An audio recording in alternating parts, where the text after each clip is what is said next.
yurist bilan maslahatlashmay ish qilish natijasida tadbirkor 5 gektarga yaqin yer maydondan ajrab qoldi. Bir tadbirkor akamiz bizga kelib murojaat qildilar.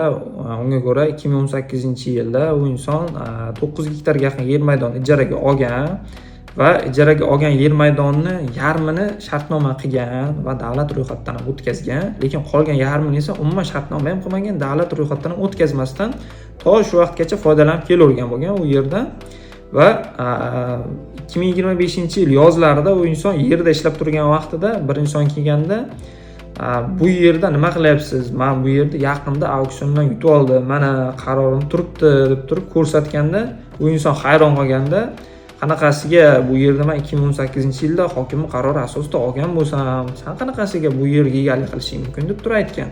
Keyin shundan keyin bu inson yuristlarga, ya'ni bizga murojaat qildilar va holatni bayon qilganlaridan keyin biz bunga aniqlik kiritishimiz kerak. Birinchi navbatda haqiqatan ham zaxiraga olinganmi, yo'qmi, qanchalik qonuniy buni gaplari kelib bunaqa deyishi u insonni. Chunki hokim qarorlarini biz ko'rgandik, haqiqatan ham 2018-yil olgan u inson yerda.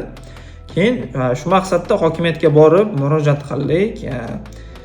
Bizni qo'limizga davlat zaxirasi olish bo'yicha chiqarilgan qarorni ko'rsatdi. Ya'ni 2024-yilda qaror chiqqan ekan, davlat zaxirasiga olinsin degan. Va bundan keyin kadastrga borib so'radik.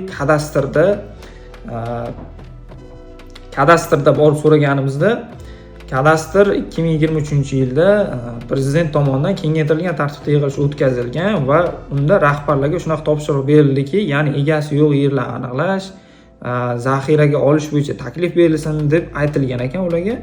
Mana shu topshiriqni bajarish maqsadida bular o'sha bo'shayotgan yerlarni aniqlashgan, keyin foydalanilmayotgan yer egalaridan yerlarni olib qo'yish bo'yicha davlat zaxirasi taklif berilgan ekan.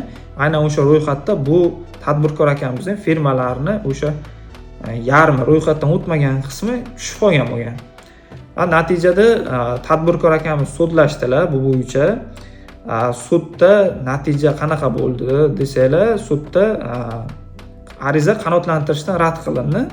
Ya'ni tadbirkor akamiz eng qilgan bitta xatolari boshida o'sha shartnoma qilmasdan, davlat ro'yxatidan o'tkazmasdan foydalanib kelganlar bo'ldi. Va yakunda tadbirkorimiz qo'pol qaytganda yeb qo'ydi. 2018-yildan mana shu vaqtgacha u inson ham albatta o'zini peshona terisi bilan topgan pullarni sarflab, soliqlar to'lab, yerdan foydalanib kelishiga qaramasdan, lekin oddiygina mana boshida mana shu shartnomalarni qilmaganligi, ro'yxatdan o'tkazmaganligi natijasida shuncha qilgan mehnati va pulini shunchaki havoga sovurdi qo'ydi xolos.